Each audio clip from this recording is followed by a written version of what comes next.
Photographic ఎంత గొప్పగా ఉందో మీరే చూడండి. మన ఊహకి తగ్గట్టు ఈ ఏఐ వీడియో ఉంది.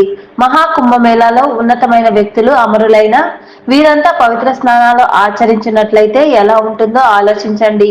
మహాత్మా గాంధీ, దివంగత మాజీ ప్రధాని ఇందిరాగాంధీ, అబ్దుల్ కలాం, మన్మోహన్ సింగ్, రతన్ టాటా ఇలా ఎందరో మహానుభావులు మహాకుంభమేళాలో పవిత్ర స్నానాలు ఆచరించినట్లు ఈ ఏఐ వీడియో ఉంది. ఈ వీడియో సోషల్ మీడియాలో వైరల్ అవుతోంది.